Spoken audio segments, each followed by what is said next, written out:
우리 옆 사람과 한번 인사하시겠습니다. 믿음대로 행하시길 바랍니다. 믿음대로 사시길 바랍니다. 믿음대로 사십시오.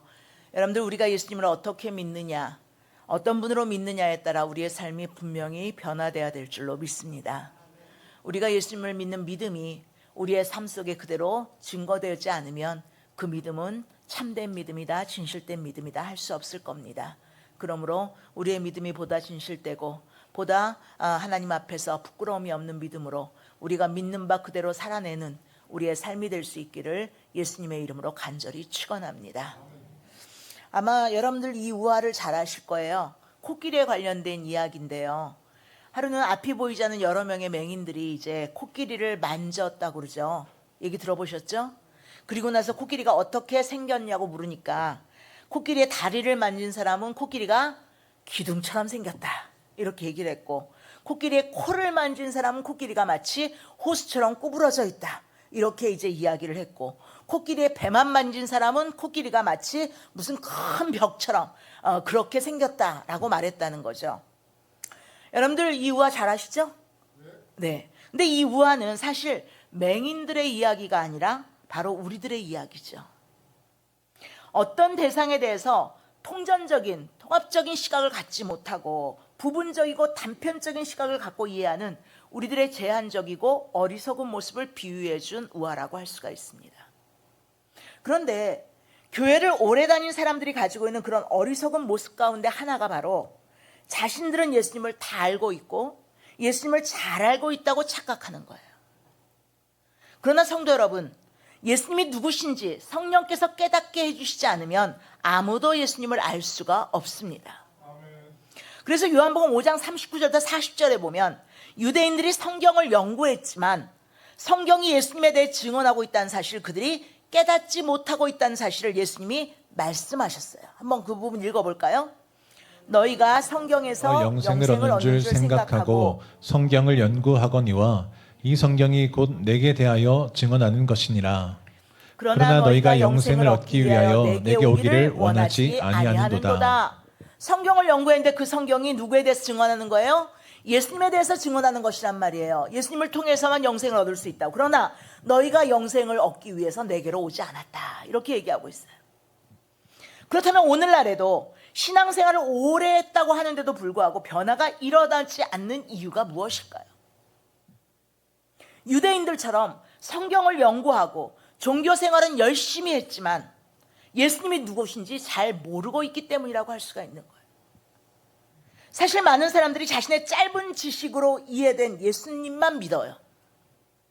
아니, 더 정확히 말하면 성경에서 말씀하고 있는 예수님이 누구신지보다 자신이 원하는 예수님만을 골라서 믿는다는 거예요.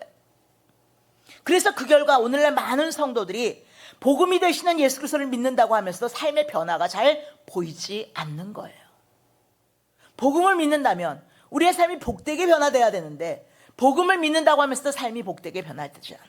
물론 그 복되게라는 것은 우리가 인간적으로 생각하는, 세상적으로 생각하는 뭔가 크게 잘 되고 이런 것을 복되다고 얘기하는 게 아닙니다. 하나님 보시기에 복되게 변화돼야 된다는 거예요. 그런데 오늘 본문 이하를 보면 베드로의 설교를 듣고 복음의 은혜를 받은 사람들이요, 더 이상 예전처럼 살지 않아요.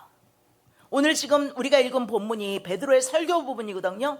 성령 강림을 통해 성령 충만함을 입은 베드로가 이제 첫 번째 설교를 하는 장면이 여기 나오는데, 그런데 설교를 한 이후에 그 설교를 듣고 복음의 은혜를 받은 사람들이 더 이상 예전처럼 살지 않고 삶 속에서 변화된 모습을 살고 있었음을 볼 수가 있어요. 자, 사도행전 2장 44절부터 47절 말씀을 읽어보겠습니다. 믿는 사람이 다 함께 있어 모든 물건을 서로 통용하고 또 재산과 소유를 팔아 각 사람의 필요를 따라 나눠주며 날마다 마음을 같이하여 성전에 모이기를 힘쓰고 집에서 떡을 떼며 기쁨과 순전한 마음으로 음식을 먹고 하나님을 찬미하며 또 온 백성에게 칭송을 받으니 주께서 구원받는 사람을 날마다 더하게 하시니라. 아멘. 하지만 오늘날 교회에서 그와 같이 사도행전에 나타난 교인들의 모습을 본다는 건 실로 어려운 일이라고 아니할 수가 없어요. 한 주간 세상에서 힘겹게 살다가 교회에 와서는 하나님을 만나기보다 심리적인 위안을 받기를 원하는 사람들이 너무나 많아요. 그래서 그런지 많은 설교자들도 죄에 대해서, 구원에 대해서, 영생에 대해서 설교하기보다는 심리적인 위안을 주는 설교를 많이 합니다. 그러나 그러한 심리적인 위안이라는 건 오래가지 않습니다. 예수 그리스도의 복음을 바로 듣고 아멘으로 받지 않는 한 진정한 위안은 존재하지 않는 거예요. 오직 복음이 되시는 예수 그리스도만이 진정한 평안을 주실 수 있는 줄로 믿습니다. 그러기에 진정으로 복되게 변화된 인생을 살고 싶다면 가장 먼저 복음이 되신 예수 그리스도가 누구신지를 제대로 알아야 된다는 거예요. 그렇게 할 때만이 가난 중에도 부요할 수 있고 고난 중에도 기뻐할 수 있고 참된 그리스도인의 삶이 그렇게 시작될 수가 있는 겁니다. 그렇다면 오늘 본문에 나오는 베드로의 설교 가운데 선포되고 있는 예수님은 과연 누구신지 몇 가지로 요약해서 한번 보겠습니다. 가장 핵심적인 것만. 첫 번째로 예수님은 하나님이시다라는 거예요. 역사는 예수님의 탄생을 기점으로 AD와 BC와 AD로 나눠지죠. 그렇습니까? 사실 역사상 아무리 위대한 인물이라고 할지라도 역사의 기준으로 인정받는 인물은 없습니다. 이에 예수님이야말로 역사의 기준이 되시고 또 역사를 이루시는 하나님이신 줄로 믿습니다. 그러나 그럼에도 불구하고 예나 지금이나 많은 사람들이 역사의 기준이요 주권자가 되시는 성자 하나님이신 예수님에 대해서 관심을 잘 보이지 않아요. 그저 자신들이 가지고 있는 제한주의고 단편적인 지식을 가지고 예수님을 평가해요. 그러나 그런 사람들이 불행한 이유가 여기에 있습니다. 예수님이 성자 하나님이신 것을 모른다는 거예요. 그분이 하나님이시라는 것을 알지 못하기 때문에 그분에 대한 관심도 연예인에 대한 관심만큼도 존재하지 않습니다. 인기가 있는 연예인을 보기 위해 TV나 유튜브를 시청하는 시간만큼도 예수님을 알려고, 예수님께 가까이 가려고, 하나님을 알려고, 하나님께 가까이 가려고 시간을 쏟지 않습니다. 예수님 당시 유대인들도 마찬가지였다는 거예요. 이스라엘의 3대 절기 중에 하나인 오순절, 많은 사람들이 예루살렘으로 몰려들었어요. 그리고 그들은 늘 그랬듯이 웅장한 예루살렘 성전에서 하나님의 이름을 불렀어요. 하지만 정작 자신들이 죽인 예수가 하나님이시라는 걸 알지 못했어요. 그러므로 기억하십시오. 종교적인 열심이 있다고 그래서 하나님을 아는 것이 아니에요. 그런데 갑자기 마가의 다락방에 바람 같은 소리와 불의 혀처럼 갈라지는 것이 임하는 것을 듣고 보게 된 사람들이 놀라서 몰려들죠. 그리고 이해할 수 없는 광경을 목격합니다. 제대로 교육을 받지 못한 갈릴리 사람들, 그 촌 사람들이 세계 각국 언어로 하나님의 큰 일을 말하는 것을 보게 돼요. 하지만 그들의 영적인 귀는 이미 어두워져서 성령 충만한 사람들이 말하는 하나님의 큰 일, 복음에는 관심이 없고요. 다만 그들이 세술에 취했다고 조롱하기 시작합니다. 예수 그리스도의 복음이 선포되는 현장에서도 예수님께 대한 잘못된 선입견을 가진 그들은 예수님이 하나님이시라는 걸 여전히 깨닫지 못하고 있는 거예요. 그렇습니다. 영적인 눈이 어두워지면 하나님의 임재가 가득한 곳에서조차 하나님의 살아 역사하심을 깨닫지 못하는 겁니다. 그래서 사도행전 2장 12절부터 13절에서 그들은 이렇게 조롱하죠. 읽어보겠습니다. 다 놀라며 당황하여 서로 이르되 이 어찌된 일이냐 하며 또 어떤 이들은 조롱하여 이르되 그들이 세술에 취하였다 하더라. 그러니까 이제 베드로가 11사도와 함께 벌떡 일어서서 예수 그리스도의 복음을 증거한 거예요. 그 증거가 바로 오늘 본문인 22절부터 36절 말씀이죠. 그럼 베드로가 뭐라고 증거했습니까? 자신들은 세술에 취한 것이 아니고 요엘 선지자가 예언한 성령을 받은 것이다. 그죠? 그렇게 증거했죠? 아까 본문 읽었잖아요. 너희들이 죽인 예수는 하나님이 정하신 뜻과 미리 아신 대로 내준 바 된 성자 하나님이시다. 이렇게 증거했어요. 이것을 히브리서 1장 8절도 동일하게 증거합니다. 읽어보겠습니다. 아들에 관하여는 하나님이여 주의 보좌는 영영하며 주의 나라의 귀는 공평한 귀인이다. 아들에 관하여는 하나님이여. 사랑하는 성도 여러분, 예수님은 성자 하나님이십니다. 믿습니까? 오늘 보면 25절부터 28절에서 베드로가 다윗의 예언을 인용해서 증언한 것처럼 예수님은 성부 하나님께서 인류를 구원하시기 위해 계획대로 보내셔서 십자가에 내어주시고 다시 살려서 하늘로 높이신 하나님이십니다. 자, 이 부분 본문 25절부터 28절 다시 한번 읽어보죠. 다윗이 그를 가리켜 이르되 내가 항상 내 앞에 계신 줄을 배웠으며 나로 요동하지 않게 하기 위하여 그가 내 우편에 계시도다. 그러므로 내 마음이 기뻐하였고 내 혀도 즐거워하였으며 육체도 희망에 거하리니 이는 내 영혼을 음부에 버리지 아니하시며 주의 거룩한 자로 썩음을 당하지 않게 하실 것이미로다. 주께서 생명의 길을 내게 보이셨으니 주 앞에서 내게 기쁨이 충만하게 하시리로다 하였으므로 예수 그리스도께서 생명의 길을 보이셨고 그분이 바로 성자 하나님이시고 생명의 주가 되시는 줄로 믿으시길 바랍니다. 예수님은 분명 목수 요셉의 아들이 아니고 한 종교의 창시자도 아니고 4대 성인 중에 한 사람도 아니고 바로 하나님이십니다. 그러기에 우리는 예수님을 믿어야 되는 거예요. 믿습니까? 예수님만을 경배해야 되는 겁니다. 예수님 앞에 겸손히 나아가야 되는 거예요. 만에 하나 그분을 하나님으로 인정하지 않는다면 그것은 제대로 된 믿음이 아닌 줄로 압니다. 두 번째로 오늘 베드로가 설교한 부분에서 예수님은 뭐라고 소개되냐면 예수님은 바로 주님이시다라는 거예요. 오늘 본문의 베드로의 증거대로 예수님이 만물을 지으신 하나님이시라면 그분은 마땅히 우리의 주인이 되십니다. 믿습니까? 하지만 많은 사람들이 예수님을 주인으로 인정하면서 주인으로 모시고 살고 싶어 하지 않아요. 누가복음 19장 14절 말씀처럼 말입니다. 읽어보겠습니다. 그런데 그 백성이 그를 미워하여 사자를 뒤로 보내어 이르되 우리는 이 사람이 우리의 왕됨을 원하지 아니하나이다 하였더라. 많은 사람들이 예수님을 왕으로 주인으로 모시고 싶어 하지 않았어요. 사실 사람들이 예수 그리스도의 복음을 받아들이지 않는 가장 큰 이유가 무엇입니까? 예수님을 주인으로 모시면 자기 뜻대로 살 수가 없다는 거예요. 그러나 베드로는 사도행전 2장 36절에서 이렇게 분명하게 증언하죠. 뭐라고 증언합니까?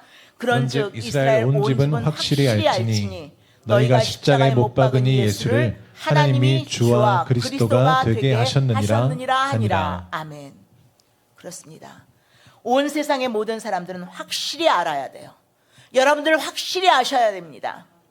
온 인류를 위해 십자가에 못 박혀 대속의 죽음을 죽으시고 부활하셔서 새 생명을 주신 예수님이 바로 나의 주님이시라는 것입니다.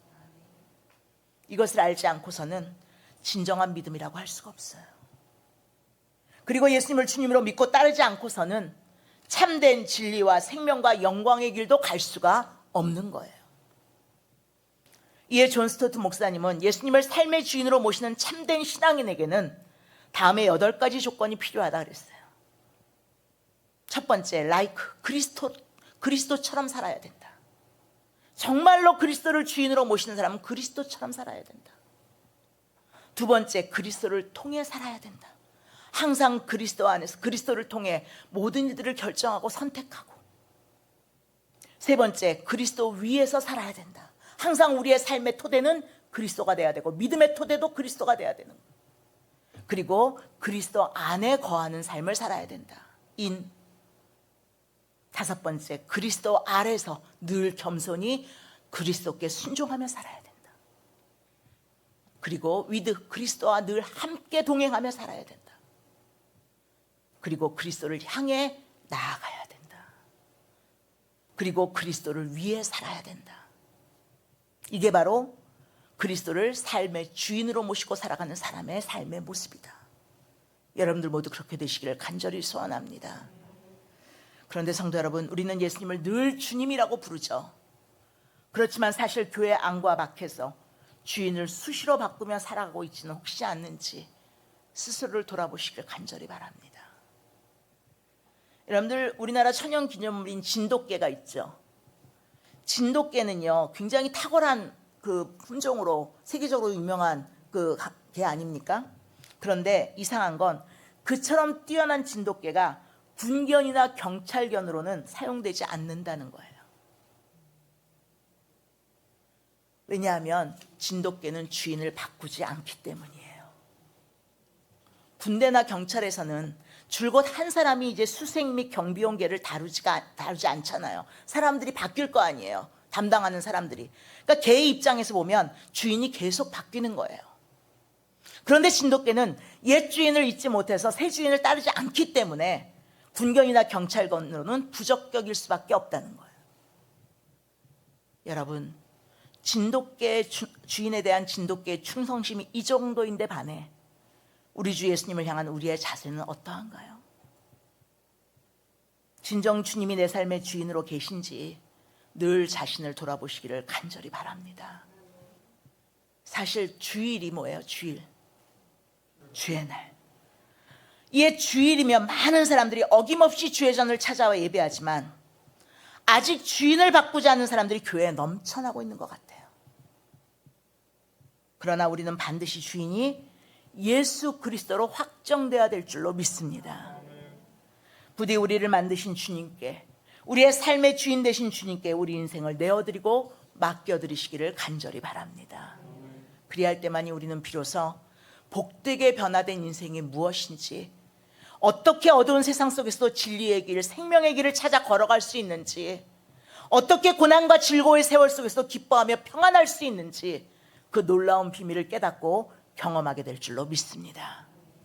세 번째로, 오늘 본문에서 예수님은 그리스도다. 확실히 알아라, 그리스도다. 필립 얀시가 쓴 책 중에 내가 알지 못했던 예수라는 책이 있어요. 필립 얀시와 같은 분이 예수님을 모른다니 실로 의아하고 호기심이 가는 책 제목이었어요. 내가 알지 못했던 예수. 근데 그 책에서의 필립 얀시의 통찰력은 아주 정확했습니다. 많은 사람들이 사실은 예수님을 알지 못하고 있었어요. 그 책에 소개하고 있는 많은 사람들은. 그 중에 대표적인 것이 바로 예수가 그리스도라는 사실을 알지 못한다는 것이었어요. 많은 믿는다고 하는 사람들이 예수가 그리스도인 걸 알지 못한다는 거예요. 이 어떤 분들은 속으로 이렇게 생각할지도 모르겠어요. 아니, 교회 다니는 사람 치고 예수님이 그리스도라는 사실을, 그리스도가 뭐예요? 구원자죠. 이 구원해 주라는 사실을 모르는 사람이 어디 있어? 복음을 듣지 못한 미전도 종독이란 모르지만 교회를 몇 번 다닌 사람은 예수가 그리스도라는 거 다 알지. 그렇습니다. 교회 다닌 사람 치고 이것을 안 들은 사람이 없고 모르는 사람이 어디 있겠어요? 그러나 정말이지 않다는 건 단지 지식적인 동의만 의미하는 것이 아니지요. 예수님이 그리스도이시다, 즉 구원자라는 걸 알면서도 인생의 고난과 역경 앞에서 낙심과 좌절의 늪에 빠져 헤어나오지 못하는 사람이 예수님을 그리스도로 알고 있다고 말할 수 있을까요, 여러분? 오늘 아침에 어떤 분이 저에게 전화를 했는데 그 전화 통화하면서 그분이 그러더라고요. 믿음의 반대말은 불신이 아닌 것 같아요, 목사님. 믿음의 반대말은 좌절과 절망 아닙니까? 그렇게 얘기하더라고요. 자기는 좌절과 절망 가운데 헤어나올 수가 없다는 거예요. 믿음이 없어서. 앞서 말씀드린 사도행전 2장 36절에서 베드로는 자신의 증언을 그런즉 이스라엘 온 집은 확실히 알지니 너희가 십자가에 못 박은 예수를 하나님이 주와 그리스도가 되게 하셨느니라고 마치고 있는데, 사실 이 말을 어디선가 들은 적이 있지 않습니까, 여러분? 베드로가 이렇게 말한 거, 주와 그리스도가 되신다는 말 어디서 들어본 적 같지 않으세요, 여러분? 바로 마태복음 16장 16절에서 베드로가 예수님께 대답했잖아요. 시몬 베드로가 대답하여 이르되 주는 그리스도시요 살아계신 하나님의 아들이십니다. 그죠? 베드로는 이미 예수님이 주님이시요 그리스도라고 고백한 사람이었어요. 그러나 여러분도 잘 아시는 것처럼 베드로는 예수님께서 잡히시는 것을 보고 예수님을 부인했어요. 예수님이 십자가에서 죽으시는 것을 보고 주랭랑 쳤어요. 베드로가 입술로 고백하기로는 예수님은 그리스도요 구원자이셨지만 베드로의 삶 속에서 예수님은 그리스도가 아니라 스스로도 구원하지 못하는 무기력하게 죽어가는 한 인간이었을 뿐이었다는 거예요. 그렇지 않고서야 그가 어떻게 그리스도이신 예수님을 부인하고 버릴 수가 있었겠냐고요. 어떻게 좌절해서 갈릴리로 가서 부활하신 주님을 보고도 갈릴리로 가서 고기나 잡으러 갔겠습니까? 십자가 앞에 몰려든 군중들의 말처럼 자기를 구원하지 못하는 그리스도는 그리스도일 리가 없다는 거예요. 그러나 오늘 본문에서 베드로는 이제 담대히 일어서서 증언합니다.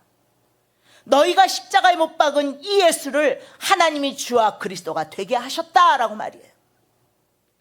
이제 베드로는 생명 걸고 예수님이 그리스도라고 증언하고 있는 거예요. 예수님을 죽인 유대인들이 베드로를 비롯한 사도들도 능히 죽일 수 있는 이 상황 속에서 전혀 두려워하지 않고 일어서서 예수가 그리스도라고 증언한 거예요. 3,000명 이상의 사람들이 모여있는 곳에서. 도대체 어떻게 된 것입니까? 죽음의 권세를 이기고 다시 사신 예수님을 이제 분명히 경험했을 뿐만 아니라 성령이 충만하게 임하심을 통해 베드로는 이제 입술로만의 고백이 아니라 참된 믿음을 가지게 된 거예요. 그리고 그 믿음으로 고백하고 있는 거죠. 뭐라고요? 예수님이 그리스도 구주시라고 말입니다. 여러분들도 예수님이 그리스도 구주라고 고백하십니까? 믿으십니까? 부디 여기 있는 우리 역시 지금도 살아서 우리와 함께 계시며 역사하신 예수님이 그리스도 구주가 되심을, 나의 구주가 되심을 분명히 알고 믿음으로 바로 그 예수 그리스도로 인해 그 어떤 어둠과 고난 중에도 두려움 없이 담대하며 소망을 가질 수 있기를 간절히 소원합니다. 어느 목사님의 손녀가 이제 미국에서 초등학교 1학년을 다닐 때였대요. 반에서 거인과 하나님 중에 누가 더 크냐라는 논쟁이 붙었대요. 거인과 하나님 중에 누가 더 크냐. 그때 해나라는 이 목사님의 손녀가 이 한마디 말로 논쟁을 잠재웠답니다. 하나님이 거인을 만드셨어.